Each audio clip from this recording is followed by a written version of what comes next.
Ok, bonjour à tous, je suis Prince Atobla, ingénieur en télécommunications et réseau. Là, aujourd'hui, je vais commencer à vous présenter un peu comment configurer de façon déjà basique dans un premier temps un routeur. Et à la suite de cela, nous allons savoir, je vais vous expliquer un peu dans les différentes configurations comment construire un réseau, soit un réseau LAN, un réseau WAN, et plein d'autres choses que je pourrais vous partager sur cette chaîne YouTube. Voilà. Donc aujourd'hui, à proprement parler, nous allons configurer de façon basique un routeur, donc définir les différents modes du routeur, définir un nom sur le routeur, enregistrer les configurations sur le routeur, mettre une adresse IP sur une interface du routeur, ajouter un switch à l'architecture, configurer les adresses sur des adresses IP sur l'ordinateur, et également faire un ping entre le routeur et l'ordinateur. Donc ça sera vraiment le premier test qui sera le lab, le premier lab de cette chaîne. Voilà. Donc sans plus tarder, on va commencer.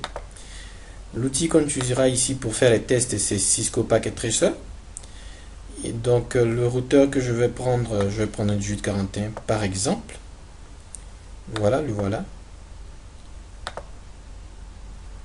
Je vais accéder au CLI qui est le Command Line Interface, donc l'interface qui permet de configurer un routeur en mode commande. Donc comme vous pouvez le voir, la première fois que vous arrivez sur un routeur, on vous demande ici Continue with Configuration Dialog. Donc nous, on ne veut pas, on va dire, avoir une configuration dans laquelle on nous demande d'entrer les informations à chaque fois. Nous savons configurer ou nous voulons apprendre à configurer, donc ici nous allons taper No. Et comme je vous le disais tout à l'heure, vous pouvez le voir ici, nous allons définir les différents modes. Donc le routeur a deux différents modes. Un mode appelé mode d'exécution et un autre mode appelé mode d'exécution privilégié. Donc le premier mode c'est un mode d'exécution simple. Le deuxième mode c'est un mode d'exécution privilégié. Et donc ce deuxième mode là, pour pouvoir y accéder, c'est le mode dans lequel vous aurez la possibilité de configurer le routeur, d'avoir accès aux informations sensibles du routeur, faire des pings, tout ça. Voilà. Donc pour passer du mode d'exécution simple au mode d'exécution privilégié, c'est pas compliqué. C'est une seule commande que vous tapez, enable. Voilà. Et donc ce mode d'exécution privilégié se symbolise par un dièse que vous voyez juste après le nom du routeur ici. Le nom est marqué par routeur. Donc là, on passe des deux modes. À la suite de cela, on doit définir un nom sur le routeur. Pour définir un nom sur le routeur, c'est quelque chose qu'il faut faire dans un autre mode. Donc en ce moment, on veut configurer le routeur. Donc il faut faire ça dans le mode de configuration globale. Pour configurer, pour aller dans le mode de configuration globale, c'est pas bien compliqué. C'est juste la commande configure terminal qui signifie que nous voulons configurer le routeur. Voilà. À la suite de cela, maintenant, on peut soit configurer une adresse IP sur les interfaces du routeur. Nous allons voir comment voir les interfaces du routeur tout à l'heure. Nous allons définir un nom. Nous allons définir un mot de passe. Toutes ces informations-là, nous allons définir. Donc, pour définir un nom, c'est juste de mettre hostname. Ici, le routeur, on va mettre Abidjan. Vous voyez que directement, ici, c'est plus marqué routeur, mais c'est marqué plutôt Abidjan. Voilà. Donc, le nom du routeur a directement changé. Mais sachez une chose, c'est que toutes ces informations-là ne sont pas encore enregistrées, mais sont dans la mémoire courante appelée la running config. Donc, je dis la mémoire courante. Dans le fichier de configuration courant, appelé le running configuration file, qui est ce fichier-là qui est gardé dans la RAM. Une fois que vous éteignez l'ordinateur, il perd toutes ces configurations. Donc, il faudrait pouvoir les enregistrer. Pour pouvoir enregistrer, on passe directement en mode privilégié en faisant exit et on tape la commande copy running config dans la startup config. La startup config, c'est le fichier qui est conservé dans la NVRAM, qui est la mémoire non volatile de l'ordinateur, du routeur, qui vous permet de configurer, d'enregistrer toutes vos configurations. Voilà. Donc une fois que vous faites entrer encore, et l'enregistrement est fait. Comment faire pour voir l'enregistrement? Vous pouvez show running config. Excusez, je vais taper toutes les commandes. Voilà. Show running config. Et vous voyez hostname, là c'est marqué hostname Abidjan. On fait espace. Vous avez une interface appelée Fastnet 00, Fastnet 01, qui sont les interfaces qui existent là-dessus, sur le routeur. Voilà. Donc vous pouvez voir, on peut faire show startup config. Voilà, vous pouvez voir que également c'est la même chose parce que tout simplement on a enregistré le fichier de configuration courant dans le fichier de configuration de démarrage. Voilà. Donc au démarrage du routeur, c'est ce fichier appelé fichier startup config qu'il chargera pour mettre dans la running config. Voilà.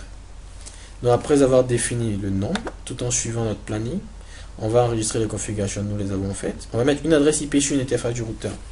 Donc comme on a pu le voir tout à l'heure, sur notre routeur, nous avons, je remonte, nous avons deux interfaces. Une interface Fastnet 00, Fastnet 01. L'interface Fastnet 00, c'est une interface qui fait du 100 mégabits par seconde. Donc on va configurer cette interface là avec une adresse IP. Pour le faire, comme je le disais tantôt, nous sommes en mode privilégié. Pour configurer, il faut passer en mode de configuration globale. Donc on fait configure terminal. On va se connecter à l'interface. Donc on fait interface Fastnet 0/0. Et on va définir une adresse IP. Donc ce sont les commandes. Vous n'avez pas forcément besoin de retenir. On va définir la 1.1. Juste après, on va mettre le masque de ce réseau. Je suppose que vous avez des bases en réseau. Et on va demander à ce que l'interface soit allumée. Donc je fais no shutdown, bien qu'il n'y ait rien encore de connecté. Je fais juste no shutdown, qui est la commande qui permet d'activer l'interface. Donc qui permet à l'interface de s'allumer, je vais dire. Voilà. Donc une fois que ça c'est fait, la suite du programme, qu'est-ce que c'est? On va ajouter un switch. Donc j'ajoute un switch, je viens ici, je prends le switch, je prends un 9960 24 ports que je connecte. À la suite de cela, qu'est-ce qu'on fait? On configure l'adresse IP sur l'ordinateur. Donc je dois ajouter un ordinateur que j'ajoute là. Pour configurer, je clique là-dessus une fois. Desktop, adresse IP. Je prends une adresse IP qui est dans le même réseau, donc 1.2. Le masque, la passerelle, je peux ne pas le mettre actuellement parce que je suis vraiment dans le réseau local, mais je vais mettre la 1.1 qui est ici en fait l'adresse IP que j'ai définie tout à l'heure sur le routeur. Voilà.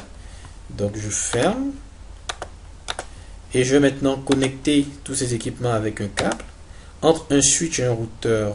Comme on vous l'a dit, ce sont des équipements de différentes natures, donc il faut utiliser un câble droit. Donc j'utilise un câble droit, Fastnet ici et Fastnet 00 est là.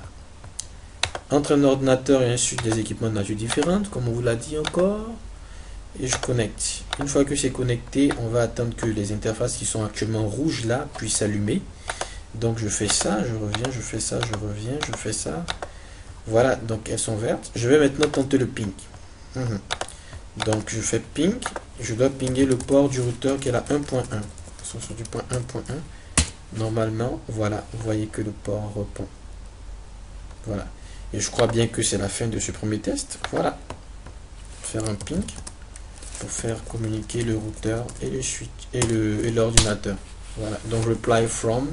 Et vous voyez bien que c'est marqué juste ici envoyer 4. Il a envoyé 4 paquets. Il a reçu 4 paquets. Perdu 0. Donc 0% de perte. Donc le réseau fonctionne très bien. Un réseau simple. Je peux également essayer de faire le ping à partir du routeur. Donc c'est-à-dire que je vais pinguer l'ordinateur. Je fais exit. Exit. Et je fais ping. 192.168.1.2. Vous pouvez voir les 3 points d'exclamation montrent que ça fonctionne bien. Donc success rate is 100%. Et voilà, donc un taux de succès de 100%. Voilà un peu déjà pour commencer. Un test simple que vous pourrez effectuer chez vous pour vous mettre un peu dans le moule. Je suppose que vous avez déjà des connaissances basiques en réseau. Et là, je vais m'efforcer de vous présenter un peu comment configurer des routeurs, des switches et bien d'autres choses. Merci.